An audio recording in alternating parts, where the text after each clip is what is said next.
सिर्फ भारत में ही नहीं, पूरी दुनिया में डंका बज रहा है हमारे विश्व गुरु का। और ऐसा डंका बज रहा है जिसकी गूंज ना पूरी दुनिया में सुनाई दे रही है। लेकिन पता नहीं, ये भान मंडिया और उसके दलाल शायद जलते हैं हमारे विश्व गुरु से, जो दिखा नहीं रहे कितना तगड़ा डंका बज रहा है हमारा। ऐसा डंका बज रहा है, थोड़ा ना वीडियो को पूरा देखना और अंत तक देखना, आपकी समझ में आ जाएगा। डंका तो बज रहा है, लेकिन ये गोदी मीडिया वाले दिखा नहीं रहे।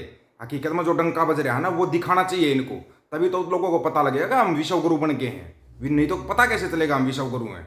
क्या अमेरिका, क्या चीन, क्या रूस, क्या जापान, सभी भीख मांग रहे हैं, भीख मांग रहे हैं कि भाई हमारे को भी बता दो तुम ऐसे कैसे विश्व गुरु बने हो, हमारे को भी ये चीज़ चाहिए। आपको पता है 2010, आपको थोड़ा बैक में लेके जाएंगे, उसके बाद आगे लेके आएंगे। और डंके की गूंज है ना, वो एक कर्मा फिल्म देखी किसी ने? कर्मा फिल्म, उसमें एक दिलीप कुमार एक डायलॉग बोलता है कि बोले थप्पड़ की गूंज है ना राणा, सदियों तक याद रहेगी। ये डंके की गूंज है ना, सदियों तक याद रहेगी दुनिया को, सदियों तक, कि हाँ भाई कोई विश्व गुरु आया था और ऐसा डंका बजाया कि पूरी दुनिया देखती रहेगी। हैरान है दुनिया, डंका बजा कैसे।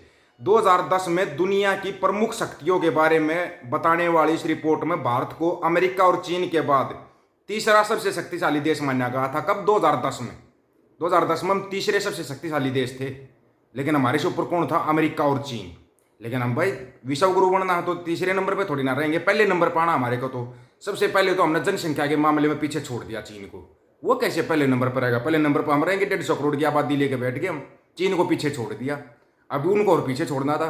फिर लंबा संघर्ष किया चिंटू मिंटियों ने, ये चिंटू मिंटू टाइप के होते हैं ना छोटे छोटे पप्पी, इन्होंने और गोदी मीडिया ने, भान मंडिया और उसके दलालों ने मिलकर संघर्ष किया। और फिर देश को 2014 में आज़ादी मिली, 2014 में आज़ादी दिलाई। आज़ादी बड़े ज़ोर शोर से मिली, बहुत कुर्बानियाँ दी गई, तब जाके आज़ादी मिली। फिर 2010-14 में हम आज़ाद होने के बाद है ना, ये रिपोर्ट फिर बनी रिपोर्ट, तब जाके असली रिपोर्ट बनी कि हम देखो तुम हमारे को तीसरे नंबर पर कैसे कह सकते हो।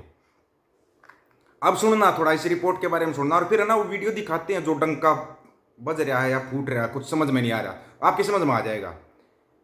As of March 2024, India ranks 12th among the most powerful countries. This ranking is determined by factors such a account condition strong। भाई साहब ये क्या होगा? ये तो हम यार उस माने थे।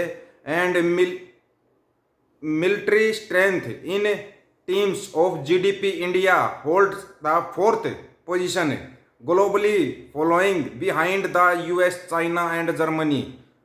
अबे यूएस चाइना तो ठीक था, जर्मनी कैसे आगे निकल गया? चलो इसको भी देखेंगे। वैसे हम अब 12वें नंबर पर आ गए हैं, अभी थोड़ी शांति है। तीसरा नंबर क्या है?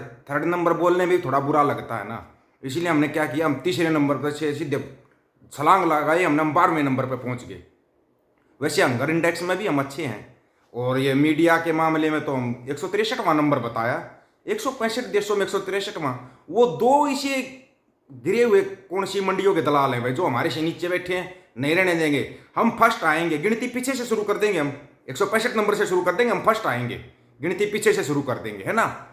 अब असली डंके की बारी आती है भाई। ये डंका ये यूरोप वाले, अमेरिका वाले, चाइना वाले चाहते क्या हैं? ये डंके को ऐसे फोड़ रहे हैं, इनको पाप लगेगा, शराप दे देंगे हम इनको, ये फिर घूमते रहेंगे, इनको ऐसा शराप देंगे। ये हमारे डंके को ऐसे कैसे बजा रहे हैं, ये समझ लेना चिंटू। थोड़ा इंग्लिश में है, इंग्लिश तुम्हारी कमजोर होगी, मेरे को पता है, लेकिन इसको समझना। देखो डंका ऐसे बजता, देखो डंका। 9 other European nations have laws that effectively ban some forms of religious clothing in public spaces. In India, we see a concerning increase in anti-conversion laws, hate speech, demolitions of homes and places of worship for members of minority faith communities. At the same time, people around the world are also working hard to protect religious freedom. We see that in the religious leaders advocating across the globe on behalf of the Baha'is who are being suppressed and persecuted in Iran and across the Middle East. In activists like Rushan Abbas, who's raising awareness about the genocide. अब ये इन्होंने report दे दी भाई कि India के अंदर minority के साथ ये हो रहा है, वो हो रहा है, ठीक है ना। इन्होंने रिपोर्ट दे दी, तो फिर अपने विश्व गुरु को पास तो है, आपको पता है, मंडिया और मंडियों के दलाल हैं। मंडियों के दलालों ने पता कितना ठोक के जवाब दिया अमेरिका को। पता है क्या बोले अमेरिका को बोला हमें चीन उत्तर कोरिया ना समझे। अल्पसंख्यकों पर अमेरिकी रिपोर्ट को इंडियन माइनॉरिटी फाउंडेशन ने नकारा, सिरे से नकार दिया। हम तो हर चीज़ को नकार देते, हम किसी चीज़ को मानते तो है ही नहीं हम।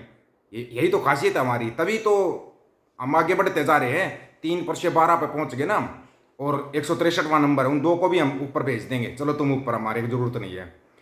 इंडियन माइनॉरिटी फाउंडेशन IMF ने अमेरिका विदेश मंत्रालय की ओर से जारी इस रिपोर्ट को पूर्वाग्रह से ग्रसित बताया है, जिसमें भारत को लेकर सवाल उठाए गए हैं। बिल्कुल, अमेरिकी विदेश मंत्रालय की ओर से जारी एक रिपोर्ट में भारत में धार्मिक आज़ादी पर सवाल उठाए गए हैं। ये वीडियो उसी का था, बता देता हूँ।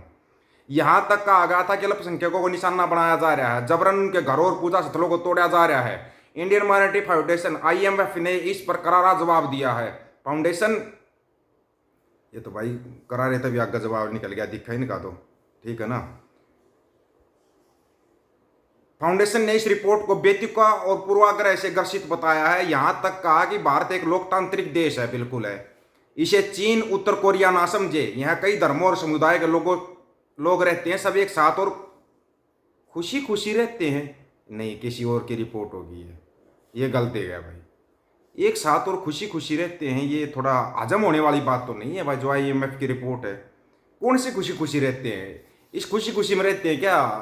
बोला छोटी मोटी घटनाएं हो जाती है हमारे यहाँ पे, ज़्यादा बड़ी नहीं होती। मणिपुर जैसी छोटी छुटपुट घटनाएं होती रहती है हमारे यहाँ पे। मणिपुर में होगी, नू मेवात में होगी, ये छुटपुट घटनाएं हैं।